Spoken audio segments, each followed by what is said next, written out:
Rose was a poor cleaner in one of the tallest glass buildings in the city. She wasn't famous, she wasn't rich. She was just a girl with a mop, a cracked phone and old wired earphones. But every night, after the offices emptied and silence filled the towering glass building, Rose danced. On the 42nd floor, with the city lights flickering behind her and the marble floor shining beneath her feet, she turned cleaning into choreography. Mopping became a movement. The windows reflected her like she was the star of a show no one knew existed. Music was her escape, her therapy, her rebellion. Rent was always late, bills kept coming, and loneliness clung to her. But Rose never stopped dancing, because when the music played, she was free in a way the richest people in that building would never understand. What she didn't know was this: someone had started watching, and he wasn't just anyone. He was Zayn Malik, the billionaire CEO of Malik Innovations, and she was about to change everything. Zayn Malik was a man who lived above the clouds, literally and figuratively. From his glass-walled office, he controlled one of the biggest tech companies in the country. Cold, brilliant and distant, people feared him. He rarely smiled, never trusted anyone, and was known for his brutal honesty. But one night, while on a late call with investors in Japan, he looked out his window and froze. There, in the building across the street, was a girl. She was dancing, not like a trained professional, but like someone dancing because her heart couldn't take the silence anymore. She held a mop like a microphone and spun as if the city lights were her audience. Zayn found himself staring, forgetting the call entirely, letting the voice on the phone fade. He had seen dancers on stages, in theaters, at gala events, but none like this. Who was she? How could someone so ordinary look so alive? Zayn began staying late at the office just to catch a glimpse of her. He had a private room built at the top of the tower for late-night meetings. But now it was his personal observatory. He brought in a telescope, as if observing the stars, only his star was right across the street. At first, he told himself it was curiosity. Then he admitted to Kevin, his longtime assistant, that he needed to know who the girl was. Kevin was stunned. His boss had never once shown interest in anyone. "She's just a cleaner?" Kevin asked cautiously. Zayn didn't even flinch. "She's more than that. She's a mystery." Kevin did what he was told. He traced the building, contacted the cleaning agency, and returned with a file. Her name is Rose David, 24, lives in a shared apartment with 2 other women. No criminal record, works 3 jobs. Her mother passed away last year, no father listed. Zayn absorbed every detail. Rose. Her name felt like music in his head. He had seen models and actresses, socialites and CEOs, but none like her. There was something about the way she moves in silence, as if the world didn't deserve her story. And he wanted to hear it. The next morning, Rose received an unexpected message from her supervisor. She had been temporarily reassigned to clean the executive floors of Malik Innovations, the highest profile contract her agency had. It paid a little more and was known for its strict guidelines. Rose felt nervous. What she didn't know was that Zayn had engineered the entire thing.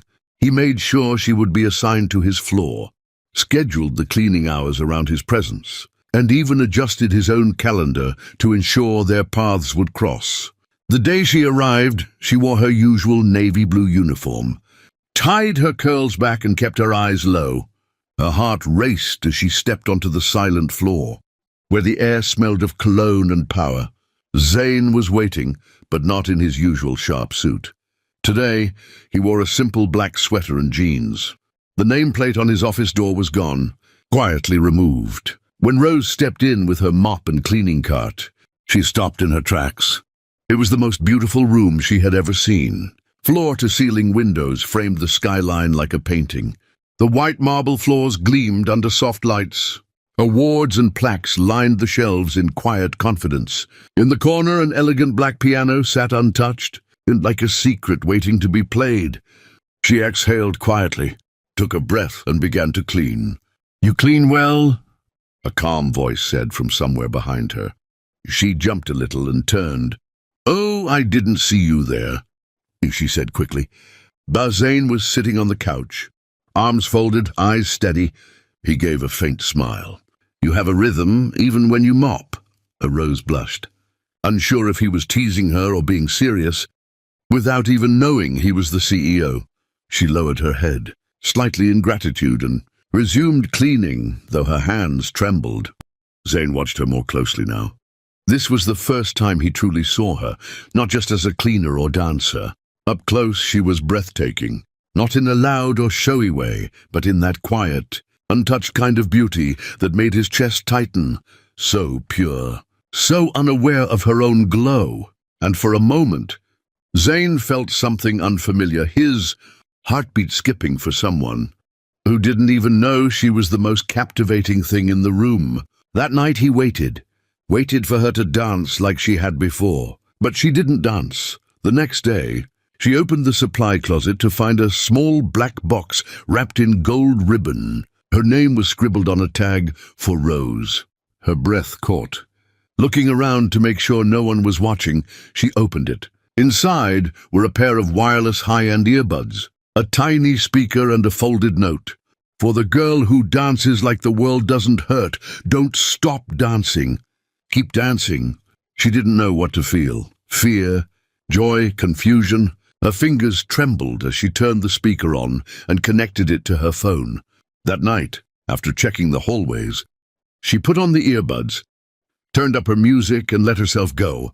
She danced with more emotion than she ever had before. Her eyes were closed, but she felt alive again. Zayn watched from the dark, his heart beating fast. The soundless dance was the most beautiful performance he'd ever seen, and she didn't even know it was for him. Word started to spread around the office, quiet whispers, curious stares, and a change in energy that didn't go unnoticed. Brielle, a junior manager who had long hoped to catch Zayn's eye, began to grow suspicious.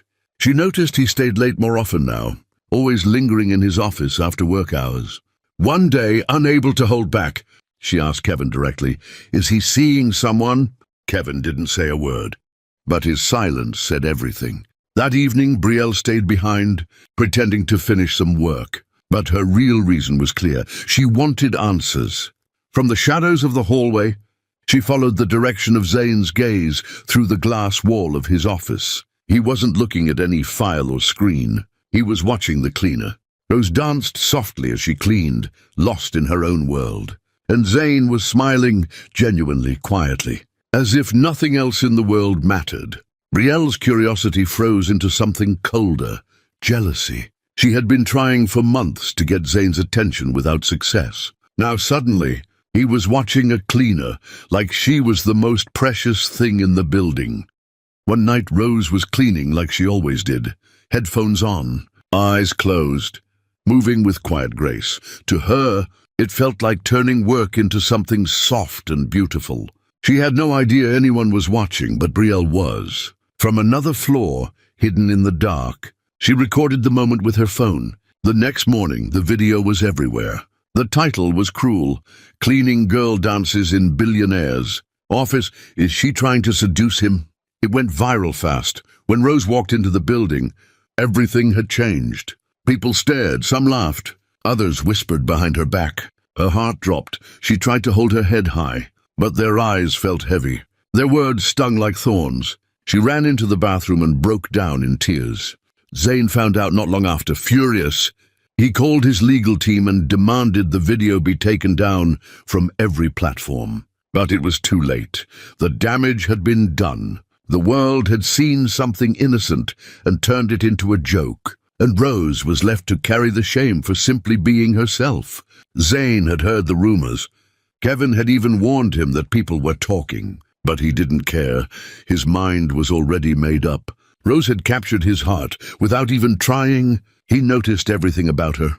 The way she laughed softly to herself, the strength in her silence, how she tucked a loose curl behind her ear when she was nervous, how she sometimes paused while cleaning just to look at the moon through the window. She didn't know it, but every little thing she did pulled him in deeper. That evening, Zayn sat alone in his office. The lights were off. He sat in the shadows, quietly watching her from across the room like he always did. But that night, something was different. Rose didn't dance. She moved quietly, slowly, no music, no rhythm, just silent cleaning. Zane watched, waiting, hoping she'd start dancing again. But she never did, and for the first time in days, he felt the emptiness. He missed her laugh, her rhythm, her light. He didn't just miss her dancing, he missed her. The next morning, Rose arrived at work early, hoping the rumors had died down. She avoided the executive floor, keeping herself busy with mop buckets and window cleaner. Head down, heart heavy. But her routine was suddenly interrupted when her supervisor approached her with a note. "You've been requested personally," he said. "Executive suite, Mr. Zane's office." Her stomach dropped. "Requested by name?" she asked softly. The supervisor shrugged. "That's what the memo says." When Rose stepped into the office, she tried to stay calm, tried to act normal. Zane was standing by the window, hands clasped behind his back, staring out at the city. "You stop dancing," he said quietly. Without turning around, she froze. It felt unsafe, like someone was watching me. He turned then, his gaze soft but intense. "I was. It was me." The words hit her like a wave. Rose's chest tightened. "Why?" Zane walked toward her slowly. "Because I saw someone free, someone alive, and I couldn't look away. I didn't mean to scare you." Rose didn't speak, her hands clenched around the cleaning cloth. Zane continued. "I left the earbuds. The note, I had you move here so I could get to know you, not to control you." She looked up. "You're the CEO." "Yes, and I'm just a cleaner." "You're the only person I've seen in years who doesn't wear a mask." Her heart pounded. She didn't know whether to run or stay. But in that moment, the walls between them cracked. The fallout was immediate. Word got out. Rose had been requested. Personally by Zane. Brielle's anger boiled. She stormed into Kevin's office, demanding answers. What is she doing in his suite? Is he losing his mind? Kevin stayed calm. "That's none of your business, Brielle. Maybe it's time you focused on your own tasks." But Brielle wasn't finished. That night, she followed Rose from the building. She stayed far enough behind to remain unnoticed, taking photos from a distance as Rose walked home. She wasn't looking for proof of wrongdoing. She was creating a scandal. The next day, Rose sat alone on the rooftop garden of the building, legs dangling off a stone bench. She hugged her knees to her chest, trying to make sense of it all. She had never asked for this. She never expected to be noticed, especially not by someone like Zane. The wind played with her curls as she stared at the night sky. She didn't hear Zane approach until he sat beside her. Careful to keep space between them. "I'm sorry," he said softly, "for everything that's happened so fast." Rose glanced at him. "Why me? There are women in your world who would give anything to be in my place." "I don't want them," he replied. "They wear masks. You're real." She looked away. "Being real doesn't make this any easier." "I know," he said softly, hesitating before reaching for her hands. "But I want to help carry the weight. I want to understand what you're afraid of." She took a shaky breath. "This feels like a dream, but dreams don't survive in my world. When you grow up holding your breath, waiting for the next bad thing, you don't get used to kindness." Zane's voice broke. "Then let me be the one who teaches you how." The next morning, the company woke up to a new scandal. Photos of Zane sitting close to Rose on the rooftop spread like wildfire. The internet exploded. Billionaire CEO and the cleaner, secret romance. Rose had no idea, but the moment she stepped into the building, she could feel it. 100 eyes, heavy silence, her name being whispered like a joke. Zane's office was under siege. Kevin burst in, phone in hand. "It's everywhere," he said. "They know. The whole company knows." Zane scanned the headlines, his jaw tightening. "Get legal to issue takedown requests. I'll handle the rest." Meanwhile, Rose stood in the hallway, frozen by shame. Brielle walked past with a smirk, whispering loud enough to be heard. Guess scrubbing floors wasn't all she was after. Tears welled up, but Rose didn't cry. Not yet. Instead, she turned and walked straight to the elevator. She didn't know where she was going, just that she needed air. Zane found her near the parking lot, sitting alone on a bench, her head in her hands. He approached slowly. "I'm so sorry," he said softly. "This wasn't supposed to happen like this." She looked up, her face tight with hurt. "Why me, Zane? You could have anyone." He knelt in front of her, unbothered by who might see him, "because no one's ever made me feel seen until you."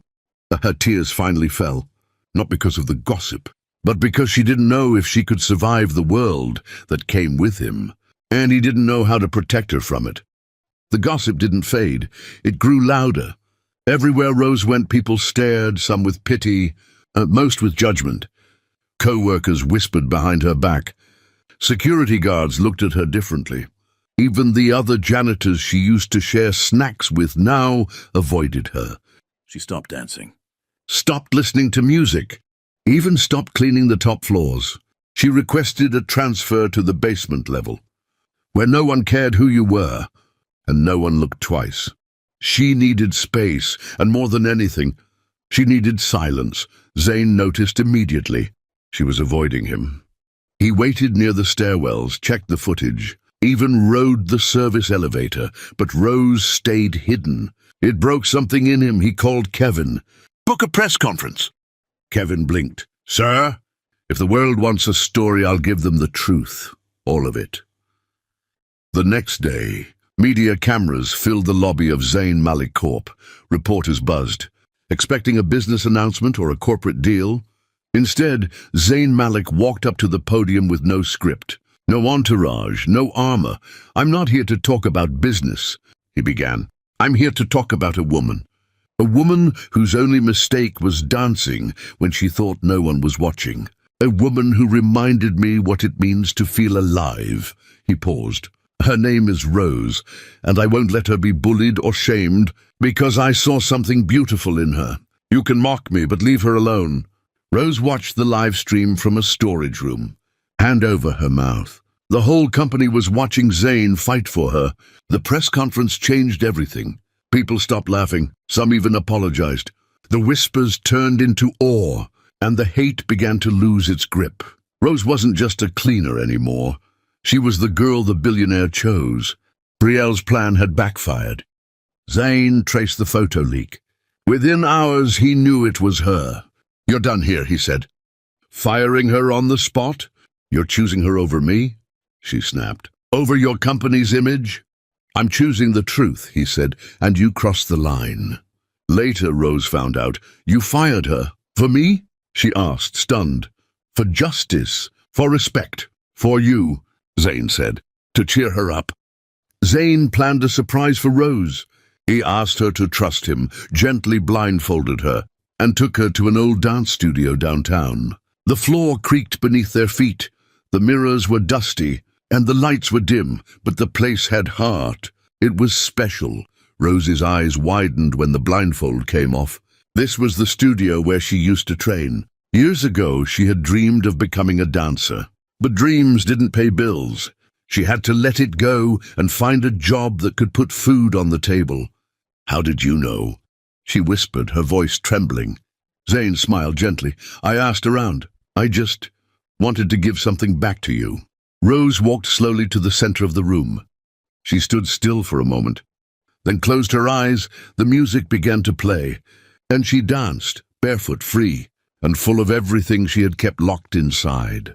Zayn watched her completely still, completely in awe. That night, when the music stopped, he walked up to her and said softly, "I think I'm falling in love with you." Rose looked at him unsure. Her heart wanted to shout yes, but her mind was still afraid. After that night, Zayn knew Rose needed something more. Not a mansion, not diamonds, a dream. So he started making calls. 2 weeks later, he led her to a renovated studio downtown. Wood floors, mirrored walls, and natural light streaming through tall windows. She gasped. "What is this?" she asked. "It's yours," he said. "I bought it for you to dance, to teach, to create. No more hiding in shadows." She stepped inside, shoes clicking gently on the polished floor. It smelled like freedom, like beginnings. Over the next weeks, Zayn watched her come alive in ways he never imagined.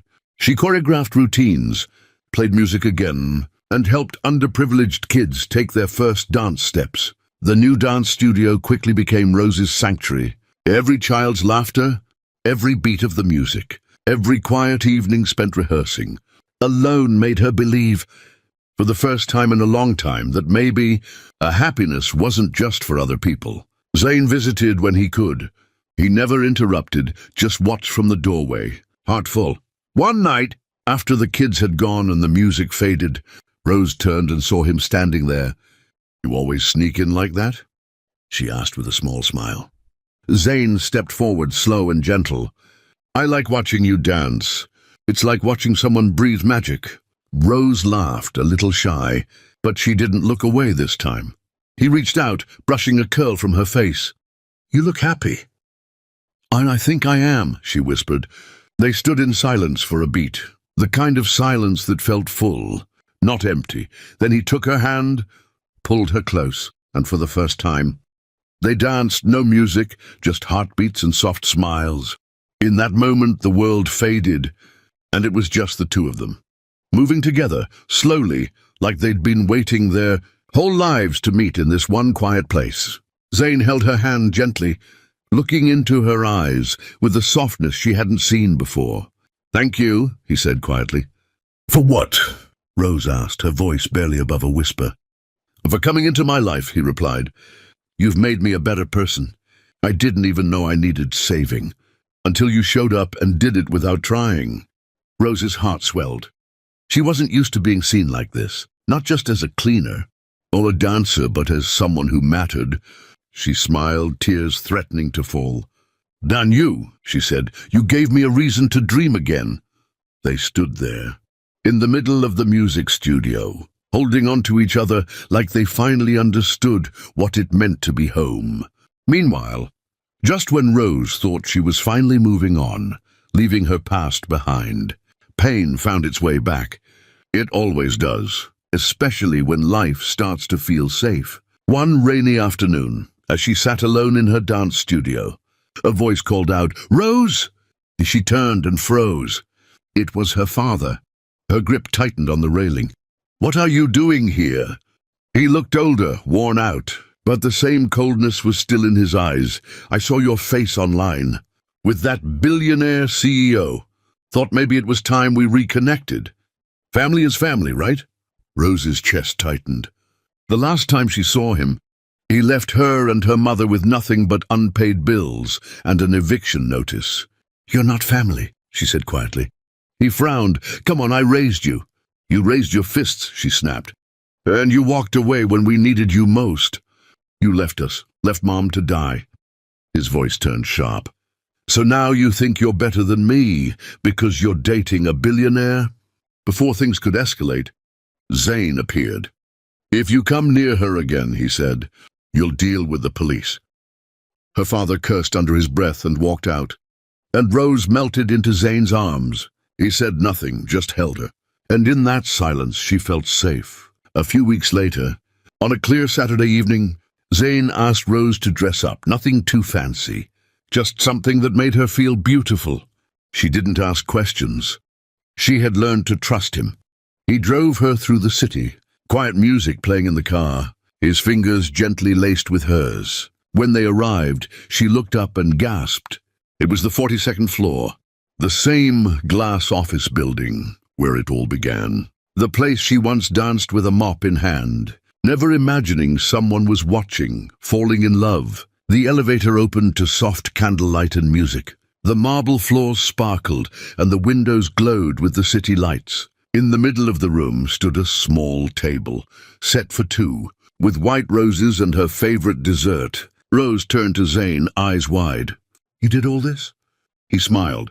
"I just brought us back to where I first saw you, where everything started." They ate.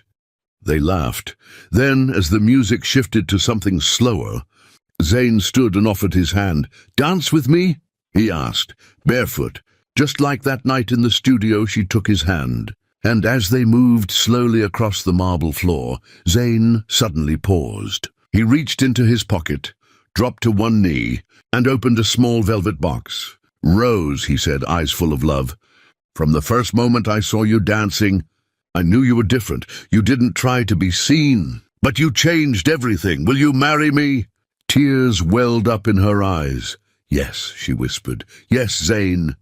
And as they kissed under the soft city lights, it felt like the whole world finally made sense. The wedding was small and full of love. No cameras, just close friends, a few family, and those who had been part of their journey. It took place in a quiet garden, surrounded by fresh flowers and soft music. Rose wore a simple white gown that flowed with the breeze. Zane wore a classic suit, his eyes never leaving her.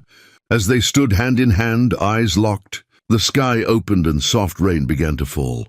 But no one moved, no one ran. They simply smiled through the raindrops, as if the sky itself had come to bless them. When they kissed, drenched and laughing, it wasn't perfect. It was real, the world kept turning, but in that moment time stood still, just for them. Months passed, and Rose's studio blossomed into something bigger than she'd ever imagined. She partnered with local non-profits to offer free dance, therapy classes for children in shelters, turning her space into a sanctuary for healing, joy and second chances. What began as a dream had become a movement, and for the first time in her life, Rose felt full of purpose, of peace, of love. One quiet morning, Rose sat Zane down, her smile glowing with a secret. In her hands was a small, wrapped box. "Open it," she said softly. Zane untied the ribbon and lifted the lid. Inside was a tiny pair of baby shoes. He stared at them, then looked up at her, eyes wide. "Are you serious?"